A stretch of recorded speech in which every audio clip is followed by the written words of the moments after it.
After all the progress that I've made for different parts on the YZ300 build, I started to get an itch to see the chassis come together.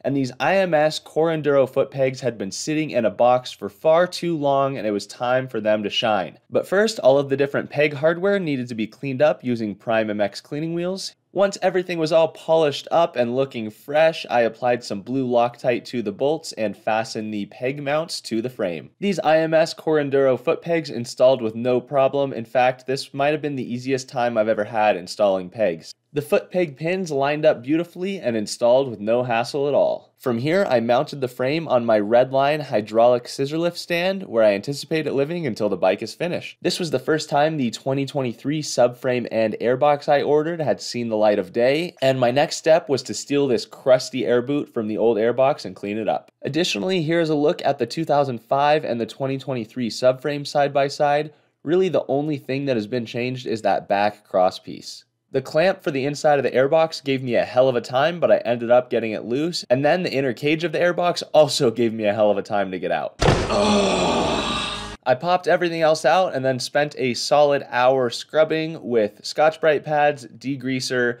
sponges, drill attachments, everything I could think of to get all of this nasty decade-old grime off of these parts, and I ended up making them look pretty darn good.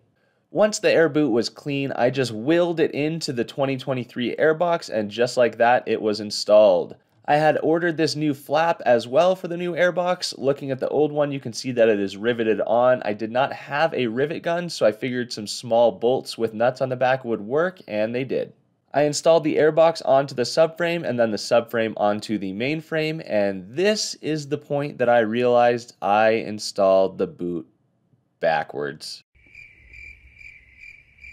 I shamefully turned off the camera, spent the next hour fixing my mistake, and then reinstalled the subframe as if nothing ever happened. Since I had refinished the exhaust in a previous episode, I wanted to mount it onto the bike and see how it looked. So, using some brand new hardware from Fastmetric, I installed the silencer and header onto the frame. When I saw the chassis coming together, this was my initial reaction.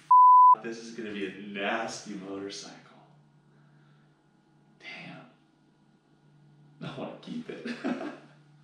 But, of course, I'm not keeping the bike. When it's finished, it will end up in one of your garages. You can click the link in the description or on screen to get yourself entered to win this bike. So I moved on by getting the old grip off of these handlebars, and I don't know what this grip had been attached with, but it took me like a half hour to get all of the rubber off. Once I had most of the rubber removed, I used a Prime MX cleaning wheel to grind the rest off. I masked off the mounting reference points on these handlebars because I plan to Cerakote them the same color as the triple clamps. I did this because there was a lot of signs of wear on the bars, and I thought it would look a little better if I freshened them up and if the color matched exactly.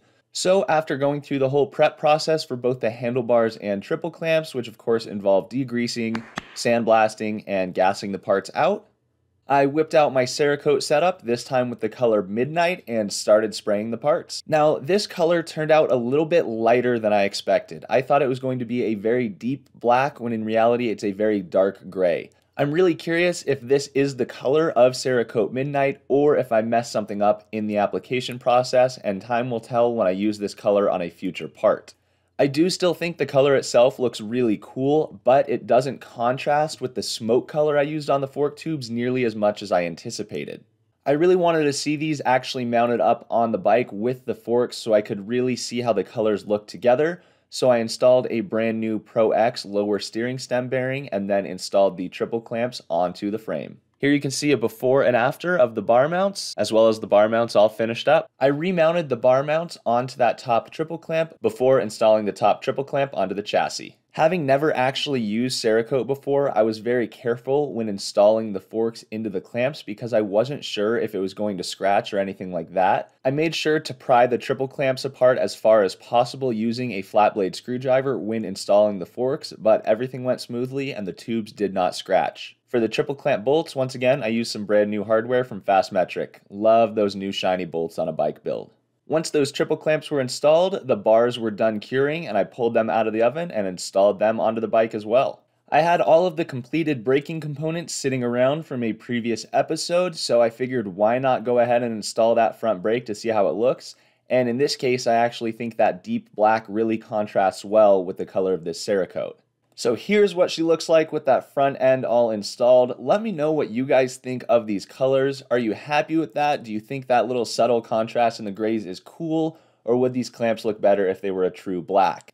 Keep in mind, I will be using black plastic, so again, once this has a fender and number plate on it, I think it could look really cool. So this is where she stands right now. Things are starting to come together. Of course, still a million more things to do. In the last episode, I fully rebuilt these forks, so if you missed that and want to check it out, that will be on screen, as well as the recap video from my Vietnam trip. Vietnam was absolutely unbelievable, and I think that's one of the best videos I've ever made. The riding was outstanding, and the people were just incredibly friendly. So if you have 10 minutes and want to check out that video, that is linked on screen as well. Now I'm gonna switch gears and finish this snowmobile engine. It's time to get this girl running.